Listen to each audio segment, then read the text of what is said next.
Well, welcome back to the Next Possession podcast. Today we got Bailey Goodall, Magic senior men's player with us, a long-time veteran at the club, Welcome to the podcast, Bailey. Oh, thank you for having me. No worries. Yeah, welcome, Bailey. We got some questions for you. Mm-hmm. Yeah. So our first question goes from when you were a junior with us. Yeah. So I think you was in a very talented junior team that won many national championships. I think it was like 3 or 4. Yeah. So we had the lost under 14s with you. Yes. Sorry to bring it up. Yeah. Under 14s win, 16s win, lost at 17s, and then 18s we won it all. Well, we lost in the cup final as well. We got battered in the cup final. No. Oh, I remember that actually. Yeah, we got battered. Leicester, yeah. Yeah. I don't understand how though. To be fair, like just bad. Do you want the actual reason, or? Yeah, go on then. It's not really part of it. I think a lot of it was just we were very comfortable. We played the same team the week before without Mike Number, the best player, and we beat them in overtime. And then we played them in the cup final and we just thought we'd beat them and punched in the mouth. Yeah. Yeah, which is ultimately, they got the details right, we didn't. My team won that, yeah. Yeah, I know you did. Yeah, thanks for that. But anyway, on to the actual question that I was going to say, is that team was really stacked. Yeah. But it had like legit D1 guys that were going to go to the States, it had guys that were going to go play overseas and stuff, yeah. And then you had other guys that didn't really want to take basketball serious after the junior ones. You had other guys that were going to take basketball serious. I thought you guys did a really good job, all still having that single goal of the team needs to win. I wonder how you guys developed that. Did you do anything about that? Was anything ever said? I won't say much was really said. I think it's helped by the fact we had 2 different teams. You almost look at it from the under 16s level. The under 14s to under 16s team, we had other than 3 guys, most of the team had left by under 16s. Oh, right. And then, because we had the team really under 14s was like me, Jackson, Hassan, Sam, Alex Roberts, Martel, and then we had a few other guys who all left. And we were quite successful there. And then under 17s year, we got Mike, kind of came under 16s, but then joined us with under 17s. Arinzi joined. Yeah. A guy called Wes came back. And it was a lot of like filler guys. Like under 17s year, it was a lot of under 18s. And then the under 18s year, we had a lot of like under 16s playing. If you think back, we had like Josh Grant, Dan Gargan, Greg Wild, Sol May. I think for us, in terms of our personnel, it was really helped by having that split. And we kind of found it easy to split, knowing those were the guys that were pushing on and trying to be the best. And for me, anyway, I always found it successful to know that I'm in that next category. It's not really about my success. It's about the team's success and about how much I can push them on because I know that they're going to go far. I spoke about it with a couple of guys over Christmas. I think we all kind of had an agreement of we all thought we would go to a high level. I'm sure you probably had the same when you were younger. Yeah. And then we got to under 16s and we met Mike. Yeah. And Mike, when he first joined, Mike was a grown man at 16. Could have played at D1 level probably at 16. And we quickly realised the same for us. Yeah. And yeah, I think that's probably all it is. I think we kind of had that understanding that it's no longer about what level we can get to. It's how much we can help the team and what we can do for that. And having Pete helped especially. Because Pete's a very calming presence. Team first. Everything. Yeah, the same for both, yeah. So do you think having a split in the team helps us? Because I feel like with our team, a lot of the way I see it is that you want to try and make everyone on the same page and going towards the same thing. Mm-hmm. But you're trying to say that actually acknowledging the differences there helped it, or would you say you were on the same page and go for this? I think ultimately it depends on your personnel. If you can have a divide, but the guys can also get along, then that makes a big difference. But if you have a divide where then your top 3 guys are all kind of looking down on the other guys, and the other upper guys are almost in awe, or there's no communication, there's no one sees each other outside of the basketball. I think that can create a lot of conflict. For example, I'm sure if you didn't see Jack at all, and Jack almost never spoke to you and was arrogant towards you, it'd probably be the same for Demi. Yeah. And I think you can probably feel the same way of knowing, like, you speak to those guys regularly, you see them all the time. There's no point in having any of that conflict. Yeah. I mean, for that though to work, what I saw you guys, because Mike Number is a different category because he was legit going to go D1 most likely, like straight away. But he did have a personality where he wasn't arrogant. I always thought he was a bit lazy, but in a nice way. Yeah. But he was always like the right attitude, yeah. But then with you guys, when you had the realization that, okay, I'm not going to maybe go somewhere, I'm not going to go D1, I'm not. A lot of kids, their energy goes down. Yeah. But with you guys like Sam, Hassan, yourself, if anything, it went up. It was like, I don't understand that. So it's like, think of how do you embrace the role?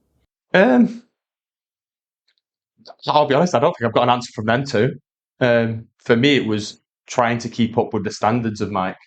Yeah. And knowing that I might not be at his level, but I can't drop below what he's pushing out. If I do, then I can't keep up with him, and I'm letting him down, and I'm letting the team down. Obviously, it's weird as well because you think back to it, like the under-17s year, I was thinking about leaving and trying something new, and that kind of didn't fall to place. But Sam did, and Sam had a lot of growth from that under-17s year because he went to Giants. He had a lot of playmaking ability, and he came back in the under-18s, and he had a lot of success with us. Did the game-winning shot? Game shot under 18s, yeah, in Martel's face. Hey, if I'm good at editing, I might put it right now.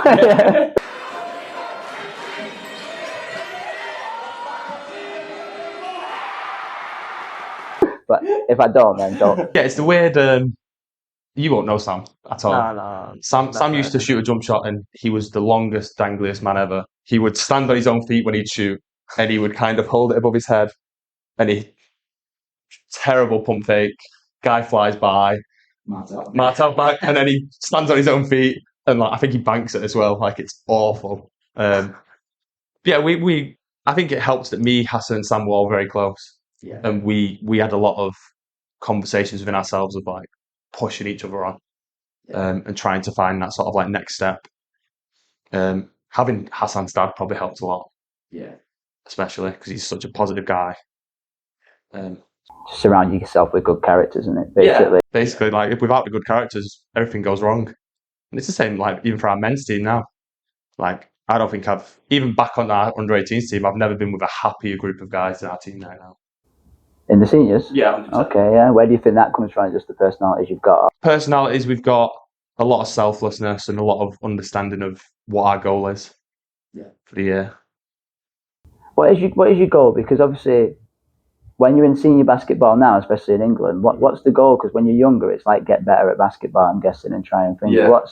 How does the goals change when you get older? It's weirder this year because obviously this year there's SLB, BCB, Division 1. It is Division 1. It's not Division 1, is it? You're going to win Division 1. We're Division 2 basketball. That means we're Division 4, though. Don't say that. We're Division 3. No, but it's like we win the league. Like, yay, well done. I mean, that's probably the way that other people look at it. But it's knowing that our group is very young, other than Time, who's I think 31, maybe. Younger than me. I mean, Time might watch this now and start swinging her head. Yeah, Farrow's late 20s, maybe early 30s. Other than that, I think I'm the next oldest. So we're a very young group of guys. Obviously, Jack and Denny play a big part in Nate. Aaron's, I think, 19, 20. Dan's 21. And having those hungry guys definitely helps us. Yeah, definitely, yeah. Moving on, though, from this as well, like, your game to help the seniors don't always show up on the stats. No, it doesn't. And do you ever feel like you almost, not that your role's like lower, but do you feel like other people maybe see it as like, well, if he's not on the stats, then he's not helping? Or do you ever get frustrated with that your contributions maybe not being praised as much because, without you? I used to. Yeah. I think I used to at youth level. Because I never truly understood how I was affecting the game until I started probably like under 16s, under 18s level. I don't know if you're the same. When I started watching things back, I understood more why I play more, why I influence the game so much. At the under-15s level, I used to just think I'm just running around and running into guys and, just throwing the ball and be like, yeah, come on, let's go. But at the men's level, I think other people might notice it. From other teams, they might look at a guy, especially if you're doing scouting, say like a team from, I don't know, Richmond Knights. If they played us in the playoffs, they might look at my stats and be like, 4 points, 3 assists, 4 rebounds. So what rebounds? Yeah, but he's playing 28 minutes. Like, where's that correlation? And I think it's almost the same for when. So I remember speaking with a guy who played for the team last year called Tom Brown, and he was at first saying like, "I thought you were because I can't score. I can't score." No, we're like, it's true. No, we're gonna have to bleep that. Sorry. It's okay. No, like he thought I wasn't a talented player. My skill set, I'll be honest, is quite poor overall in terms of an offensive game. But then there's so many more ways you can influence a game than just the stat sheet. I think that's got to be more rewarding. I think I've gone a bit off topic there, to be honest. No, it's right on top. But then I do feel like, I don't know what your thought process is on this, but defensive people seem to think that the skill set doesn't have to get better sometimes. Yeah. And I wonder when you were a junior why you didn't think, well, I should push maybe to get my skill set, because if I had this defense that I'm doing, but I also had the skill set on top, would I not just be? I'd be a problem then, wouldn't I? Maybe. I never really thought about it much in terms of my offensive game when I was younger. I think because we were successful. Yeah. And because we were successful, I never tried to push on further and further. Whereas if I'd then had the struggles and the sort of lows of like, oh, we've lost by 20, oh, we've lost by 10, and we're losing every week, then you try and push on and try and figure out ways to get better. When you're winning by 50, you almost get comfortable in the fact of, oh, I don't need to change. Yeah, we're all successful, so. We're all successful. Like, I'm doing well. I'm playing my minutes. There's nothing that needs to change. Did you never want to, like, obviously you had a very successful team and you had some, like, very talented players, like you said. Did you never want to, like, compete higher with them? Like, did you never want to play, like, a bigger role in the team, maybe offensively? Like, obviously defense is known as, like, the grit work, it's like the work no one wants to do. Mm-hmm. So like, did you not ever feel like you wanted to be on the more rewarded end of playing offense, or did you not see it like that? Never thought about it. Never thought is the easiest answer. And I think, especially with the team we had, we weren't an offensive team. We were a very poor offensive team, which I think is probably the reason we lost so bad in the final. Our entire thing was, we're going to switch 1 through 5. We're going to stop you at any chance we get at scoring, and we're going to run. Obviously, you'll know a bit more. Hassan was the only person who could really shoot efficiently. Yeah, and he was a bit streaky. He could go 2 of 10 or 8 of 10.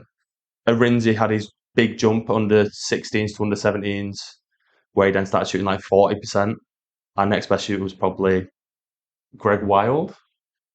Yeah, Greg was a year younger as well. 2 years younger. 2 years younger. Yeah. Everything was based on just get stops. Get stops and run the old school Magic way. Yeah, we have lost that a little bit, where it's maybe a bit more offensive focus. I wonder why that is. I think that's just a basketball thing in general. Yeah, what you see in more. Everything shoot threes in it. And just threes, pace and space. I think it's helped. I mean, it's probably better to have that in terms of the development of basketball in the UK. In a sense, but then I don't want to lose what you guys had in that, like, sort of fight and that sort of, if we go down, well, we're going to come back and we're going to get a stop this time. Mm-hmm. Now it's like, if we go down, it's like, well, we need to shoot a 3 to get back. Yeah.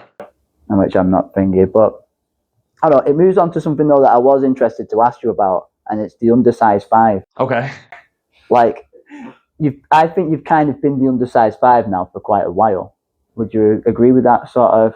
Well, what would you consider? You're marking the biggest player. No, not that. But I mean, in the UK, what would you consider a rightly sized 5? Well, in my mind, a rightly sized 5 is like, someone that's probably like 6'9", 6'10". But how many in 6'9", 6'10"? That's big UK. Yeah, I understand that, but I'm like, say at junior level, you were playing like the bigger role, like with the kind of the biggest guy on the floor, And even though we're 5-out based, if we were going to set any sort of pick and roll, I think it would probably be you maybe setting it. I'm wondering what you think of that. Do you think that helps development of some people where maybe the skill set's not great, but they can now be involved in the team and have massive roles? Or do you think it hinders those people's development where, they could maybe do a bit more? What do you think of that? Yeah, I'm going to ask the same thing for you in a minute, by the way. Okay. It's aggressive. Yeah, a bit of both, to be honest. I definitely think it limited my skill set because, especially as I got older, we started the magic offense of 5-out, and it was play through the button. The button dictates everything and has the passing ability and the screening ability to dictate things for the offense, which probably then limited my reason to shoot more, my reason to try and drive more and create more for myself. A lot of it, again, probably depends on what age group you're doing that at. I was probably quite fortunate to be doing that from under 16s, where my skill set probably was almost what it's going to be. When you start doing that to under 13s level players, I think that's almost restricting the player too much. Yeah. How do you think that goes for your team?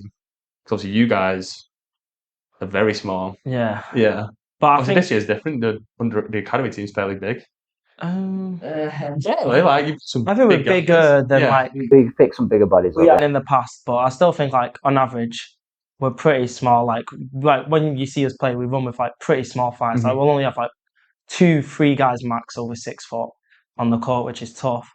But I think it like helps in its own way. 'Cause I feel like everyone is trying to go for the bigger team, and it's like I feel like that can really benefit us if we use it to our advantage. Like, and I was thinking that about like you being on the size 5. Like when I saw you playing, you're playing like a big 6'9" guy who's walking really slow, moving about slow. Yeah. And I feel like the speed and like mobility and like you're able to like change of like direction and pace can like help a lot more. And I feel like Magic's whole thing is about going quick, the trap, the defense.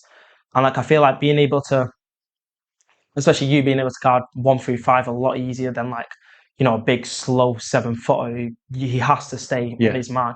I feel like that helps a lot more and it changes like the style of play. Like I feel like that's where we found a lot of our success, not running the same thing as everyone else. Like you see a lot of repetition in like teams where it's like 4-out, the big's gonna run down to the baseline and then they're gonna play out of that. Whereas like we switch up a bit more and we run like more of like a 5-out set, like like Magic or 5-out, which is just pass and cut. And it's easier to then have like an undersized 5 who can like, Demi, I'd say so in the past, like back on the 16 level, like you now, who can like cut from the point. And if we want to run an action for him, like he can come off the ball and he can still play and he can move in those directions to where having a 7-foot or someone that big really limits your offense and defense then into like you can't really switch with them, or like getting them in actions can really put you at a disadvantage and like transition. So I feel like it helps in ways, but then like on our game on Wednesday, it shows when we're playing against someone who is 7 foot, the rebounding battle, it like shows our weaknesses and like how difficult we got to put in that more effort than other teams would. But this is what I mean. The advantages go both ways. Yeah. And we know that, especially a lot of men's with me and Dan being the bigs, we can get up the floor and run, and we'll challenge each other every week to do that. Then when you play against, a 6'10" guy who doesn't really want to run, well, yeah, we can beat him up and down the floor, but he's going to post us up down the other end, and we've got to fight him for 48 minutes or 40 minutes, whatever, overtime. I suppose, like I said, it just goes both ways. You've seen a lot of success with it, especially at the higher level. We like the undersized 5, things like Draymond Green, especially the NBA is going a lot that way. I don't watch enough EuroLeague to sort of know. I don't know if you do.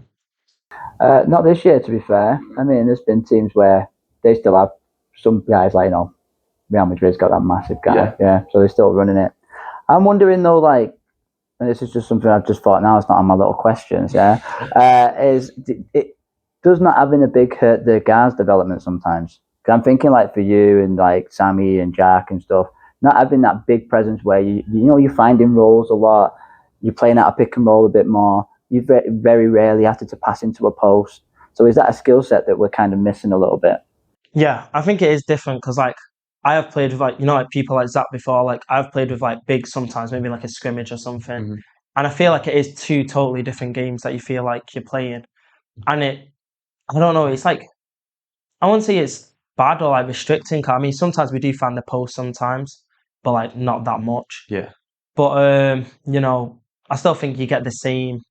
I'd say it builds us in other ways because like sometimes when you have such a big person, the guard's role then becomes to find the big. Like every time on the roll, you got to throw it high, or we're running this play just to find him in the post, Mhm. to where it becomes more free without that big, and everyone's kind of equal. And like we said, there's different advantages. Like if you have a big, I feel like your offense is slowed down a lot more in the half court compared to we get to play a bit more fast, and we like to clock as a club, especially. Yeah. So if you had a big guy, he's going to be in that dumper, and that's like restricting your space compared to like if we have like a Bailey on the court, he's going to be able to clock through, or he's going to be able to stay on the perimeter and give you that space inside. So I feel like it might restrict you in the way that if you all of a sudden get a random big, it's going to be new to you to like trying to find that, and sometimes you'll miss it or won't even think of it. Mhm. But it benefits you in other ways, and like it gives you more freedom, I think, sometimes to play with everyone and with more space Mhm. inside, and like not as much on the perimeter, but more inside. You get more space driving. You spoke about it a little bit earlier. You do a lot of things like the Richards Elite and everything like that. How different does it feel doing stuff there when you're playing with an actual bigger body compared to playing at the club? I think it is like, very difficult to then, like be able to switch between the two. Like Mhm. when you come here, it's more 5 out. Like you're not going to have like there. You could just throw it high and like you got like 2 7-footers on the court. They're probably going to get the ball most of the time. To where here it's going to be like you want to kind of hit them low on the roll, or like we're going to want to play a lot more like fast instead of slow and pick and roll. So I feel like it is big differences switching between the two.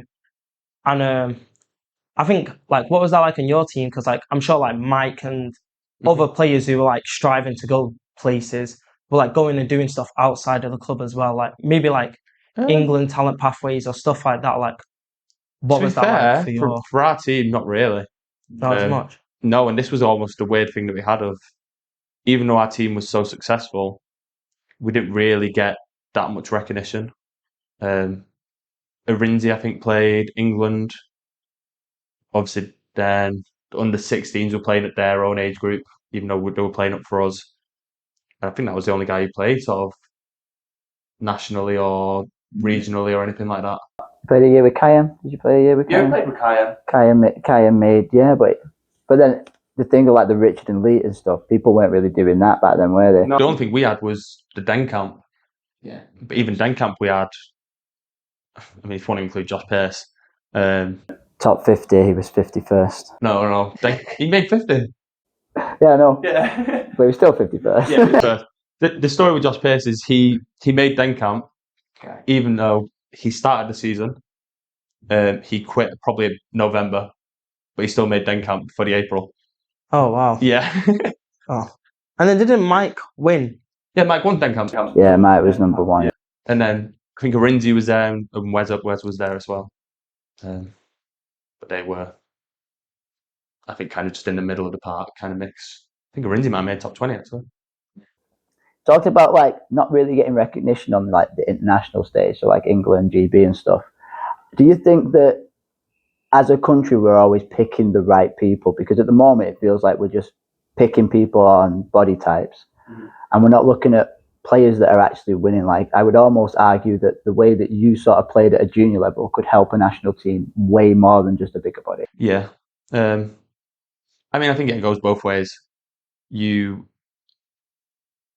wouldn't pick someone like me at my age group to play at that level because I'm just not talented enough. But you need to have people who are talented enough that sacrifice certain things. You even look at USA, like the Olympics team that won.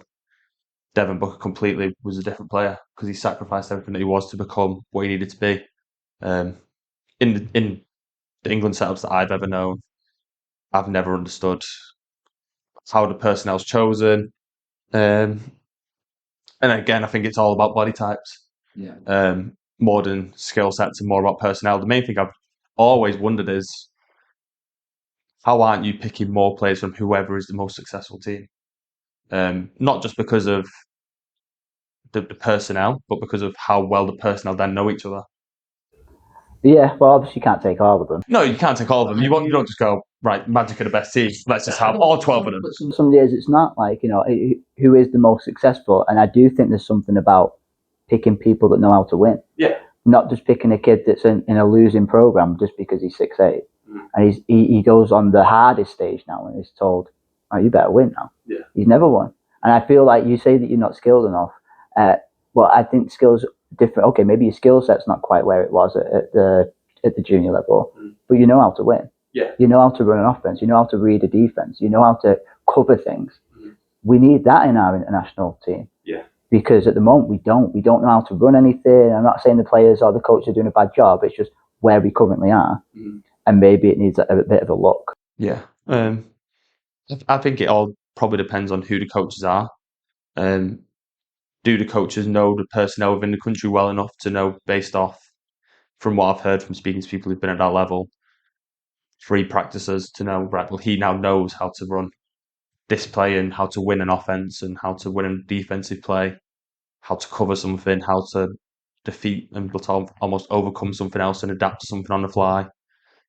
It's hard to sort of pick that stuff up when you've only known a guy for, 6 hours within 2 weeks, and then you expect to go and play with him for 2 weeks at a time at a tournament where you've never touched a ball and been on the court with him, really. Yeah, I also think like you see it in like other programs. Everyone always says like like the other countries, maybe like Spain, they have the same team from young going up together, and everyone says like it's the chemistry. But I feel like there's this thing like I'd call it like a glue player. Like they're not the one going out there and dropping 40 all the time or getting like 10 blocks a game, but like so more like your stats don't show up as much there, like on the stat boards of Basketball England or whatever. But then like if you watch the game, the impact you have is like so much more than someone else who is putting up those stats. And I feel like we miss that so much on the national level because we're just like, who's the 12 putting up the best numbers? And let's put them together. But they're so used to being number one on their team or 1, 2, or 3. But we haven't got anyone who's then wanting to sacrifice that role and be more like a club. Like with the Spanish national team, they form kind of a team. And then some players will naturally fall into the role of, okay, my role's not to go drop 40 here. It's to go play my role in this position. And then when they go back to the club, maybe that is their role. But like I feel like we missed that because we're just getting number one from everywhere. And everyone's trying to compete for number one. Yeah. Instead of we're not going there to create a solid team who will then go and win. And I feel like that's why this club's had a lot of success because it's not just always who's got the best skill set and who's going to go out there and score. It's who's got to gel well together, who's got to work hard, and a lot of mindset as well. Like I feel like what helps you so much compared to other people is I feel like you have a great mindset. Like Tom said, you're a winning player, and like your mindset, you're down to do that dirty work. You can recognize things and you know the game compared to some people who might have crazy good handles and might be able to shoot the lights out, but they don't know when to recognize when to shoot or what's going on in the game, and they don't want to dive on the ball or anything like that. And I feel like that's what's holding us back as a country and like overall. And I think a lot of that as well is not having the setup in place in terms of, I mean, I don't know the full details of GB and everything, but a scouting system to know that these are the people that are going to play and they're going to play together 4 times a year, or they're going to meet at least for 2 weeks' time, 4 weeks a year. Like I've heard in Denmark, I think they miss school sometimes to go meet up, and they meet up for like 2 week spells, and then they'll play scrimmage, do whatever. And I think I imagine anyway. I don't know the full details, but a lot of the better players probably play on the same teams. Yeah. In sort of like the other places. Think about Spain. I imagine a lot of the best talents are probably on Barcelona, Real Madrid. Or at least playing against each other. And that's what I mean. You're almost always knowing like this is our personnel. Whereas here, you look at the 12 best guys. You've got 4 guys who are playing in America. Usually, they're all in different states. You've then got a guy who might be playing at Magic. You've got a guy who's playing in, I don't know, 2 guys in London who are all on different teams. A guy who might be on like Newcastle, Derby, and you're just kind of throwing them all in and just being like, let's figure it out. Yeah, which wouldn't be bad if we met up more. Yeah, that's what I mean. If you meet up more, because then it's understanding. Well, okay, now we're close. We know how this person plays. We know this person can shoot, and we know what sacrifices I have to make this team excel. Yeah. Well, moving on, Bailey, I'm going to completely switch it up. Okay. And if I was a better podcaster, it would sound better. But I want to go into like the stresses of youth sport. Mhm. I'm wondering if you've ever dealt with any sort of stressful, not situation, but have you ever been in? Because in my mind, youth sport can be great for people. Yeah. It can really develop good characters and stuff. But the other bit that doesn't get, sometimes it can kind of destroy people's characters, and it Yeah. can make people very shy and make people very timid. And I'm wondering if you've ever been through any sort of stressful situations going through our club, and it doesn't have to be specific, but have you gone through it, and what did you do to deal with it? Okay. I'll just drop names. You can do, yeah, go for it, especially if it's good, yeah. I won't drop full names, but I'm sure you'll pick up on it. Yeah. I think our main stressor from our team, and going back to the story of our under-16s and our under-18s teams, were very different. Our under-16s team was very successful, and under-17s year 8, I think it was like 7 guys quit because of the coach. Yeah. And that's nothing to do with the coach. He's a great coach. He excelled very well. Every team he's been on has performed, and he's doing great things now. But he just wasn't a good fit for us. He had very high expectations. Came from South London, I think it was. I don't know, I've come from London. Yeah, I know he what came team from it is, I don't London, know what. And he had very different demands and expectations of how he can approach people and how to speak to people. And the year before, we had a different coach who was a teacher and very much, guys, go play basketball. And it was just a big difference for us. I hated basketball that year. I don't know. I almost thought about quitting for a time, and that's why I thought about, I was talking earlier, about leaving the team and joining a different team. In terms of the major stressors, other than that, I don't really think I had many. But I think that's more because of who I am individually. I struggle more now as a senior than I do as a youth player. Why?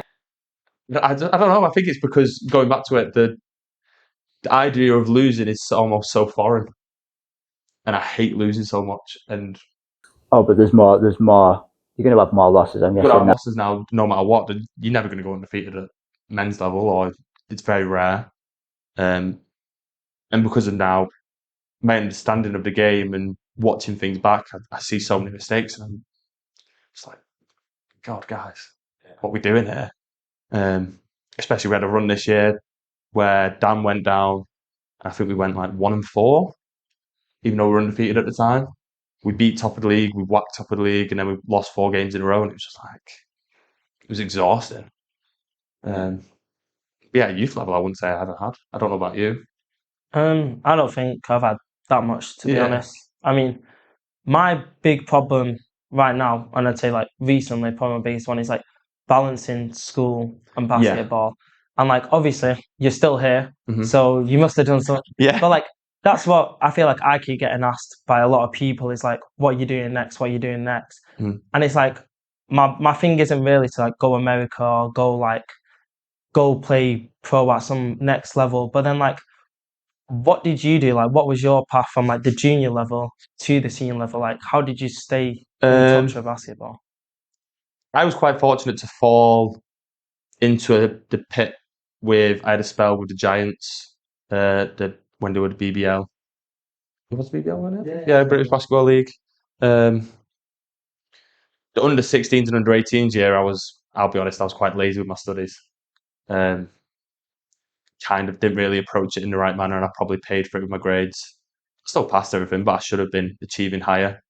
But again, I think like you, I was constantly getting asked, what's next, what's next, what's next? I never knew. And I think I remember one day my mum kind of sat me down and was like, no, we are deciding now, what are you doing? And I went into a uni course that probably wasn't what I wanted to do overall. I enjoyed it when I was there. And then COVID hit and I kind of dropped out of that and was probably quite happy to fade away from it. But yeah, I think that's probably And it. did you still like, did you stay playing from like after your 18 season had finished? Mhm. What did you do basketball wise, like till? Yeah, so it was. I always quit every summer. That's a running thing. I'm sure you know. Every summer I then come back after summer. I did the same there. Trained with the Giants for the year. Played at the Giants that year. Didn't really play, but I was with the team. That was a really good learning experience, but also had its limitations because I wasn't playing. It was a completely different environment. And then I was quite lucky to come back to the Magic. Pete was still around as the head coach, who I'd known from under 16s and obviously been around the club. Got on well with that team, and then COVID hit, and then I had 2 years out, I think it was. I don't know how long the club wasn't running for. It's like a year and a half. Yeah. Yeah. And I've just kind of stuck with it since. What's the motivation to do that though? Not knowing how else to fill my time. Okay, yeah, but I guess there must be still like some like passion and love for the game. I guess. I love the game of basketball. I hate playing to an extent. I enjoy the playing. I enjoy the team aspect. I enjoy the the winning feeling, getting better every day. But there's some days where I'm tired. I'll get home at 11 at night. I'm going to bed. I'm up at 6:30 to go to work. You're coming straight here. You train again. You're doing this. You're playing on the weekend and you're traveling. Ultimately, it's just about winning. I don't think there's any better feeling than winning. Yeah, but you could do something else and win. But it's not the same. It's not the same because this is what I know. I don't think I could ever quit basketball. I think that's the issue. Yeah, I think people don't realize as well that like there is a time when it's over. Yeah. And it's like when it's you don't you. I think this is one thing I do regret is quitting really early. Yeah. And now I'm at a level where I could come back, but what the level would be, it would be pretty poor. I think you should keep going for as long as you possibly can while you're still enjoying. And I didn't even think about that then until you've just mentioned it. Speaking with everyone that I have done previously who's quit at under 16s, under 18s, everyone has always gone, don't do it. Don't quit. Don't give up. Keep going as long as you can because you'll regret it. Yeah. And I think that's always been the third thing that spurred me on. A lot of it is to do with, the other stuff, the keeping in shape, looking after your mind, I know that without playing basketball, I probably wouldn't go to the gym. I would probably, sit at home and eat and, sit at home, put my feet up, watch TV. I don't know, walk my dog. Yeah. And call it a day. Obviously, I think like you put in a lot of commitment to the club. Like, you hear a lot of late nights, after a long day of work, it must be a lot. Would you ever go into coaching like when your career is done, like when playing's not an option anymore? Yeah. Would you go into coaching like at the club because you've been here a long time, or would that not be a thing for you? It's been a thing that I've thought about for a few years. My main thing really was I told you guys when I was with you guys under 14s. Oh, yeah. I'm playing until you guys are at least old enough to be played with. And that's obviously been a thing now. I've had Jack, Demi, Nate. Obviously, you guys Yeah. are around next year. Who knows? So maybe I've got 2 years left, if that. That would be good to say. But coaching's definitely the next step. Depending on what role there is available at the club is a different sort of picture to paint. I don't think I could go straight into being a head coach, just in terms of I could probably do it, but would it be, and I spoke about it with you a little bit, but would it be the best thing to give to the team that I've got? Yeah. There's no point in me going into the 14s team and being like, guys, we're going to do this, and really, I'm a really bad coach. Yeah. And I thought about, do I do the opposite way of, well, you go to like a team that isn't doing as well and there's less expectations and you kind of learn on the job. Or do I become like an assistant role to like you or Pete or someone like that, Ads, who knows, Farrow if he's still around, and just kind of learn on the job. Coaching's definitely the next step. Yeah, I mean, in my mind, you definitely would go assistant first. Yeah. I think because that's what we used to do in the past. Assist Joe Farber, assist Graham, learn your trade a little bit, and then go. And even when you first start, like when I first started with you, I just was not ready. I just wasn't. But even that, I did two years of assisting and still not ready for. Who did you assist? I assisted Graham. Mm-hmm. I assisted Pete a little bit. Okay. Because Pete had just been coaching, like 2 years before that or something. Mm-hmm. But yeah, you're never really ready. Like even now, I think I'm not really ready. It's tough. But yeah, because and just not our last question, but like the second to last question. Yeah, how do you go about it mentoring people now? So we're talking about your coaching and stuff, but I think you've got a lot of knowledge that you could do now for the club. Mm. Do you ever feel like that's sort of like your role or your job to sort of help the juniors a little bit? Or? Yes and no, to the extent of I always feel like the juniors we've had are probably better at basketball than I am. That's not what I asked, though. I know. But as much as I can mentor them, they can also help teach me things. Yeah. Well, this guy could help you. Yeah, help me with a lot with ball handling and all this stuff. Like, I could never do all that stuff. Yeah. I've never ever played with a point guard as skilled of a passer as Jack is. Yeah. And knowing that I have to always be ready to receive the ball at some point, it's coming my way. That's never been something that I've had to deal with. We had Martel when we were younger, but you knew when Martel was going to throw something at you because he would do free dribble moves and just kind of ping at your head and be like, guys, come on. That's just who he was. But mentoring's a completely different ball game in terms of just skill set, which is kind of what you were leading to. Teaching them how to play at the senior men's level, teaching them how to sort of like handle, getting a bump from a guy, how to bump a guy efficiently, the X's and O's sort of things that they're just never going to have dealt with at their own age level. Yeah, I think though on the other side though, maybe my question is more like person.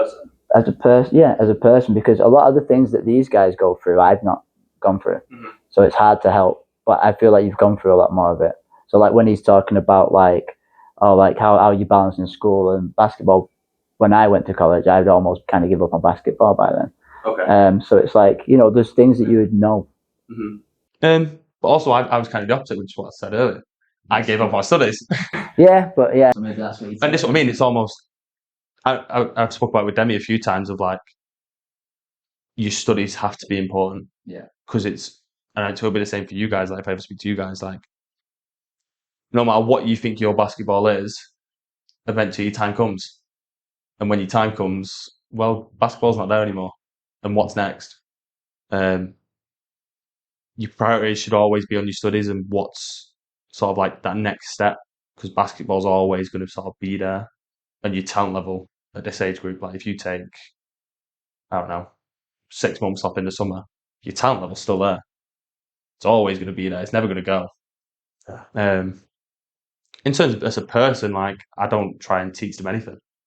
I just try and be myself and make them into who they need to be because they can find that themselves. Yeah. No, it's good.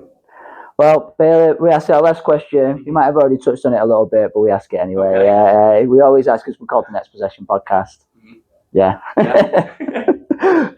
What's next for you? So, like, what's next? I don't even care if it's your next game or what's next in your thought process of like. Thought process at the moment is tomorrow, Sheffield Arrows.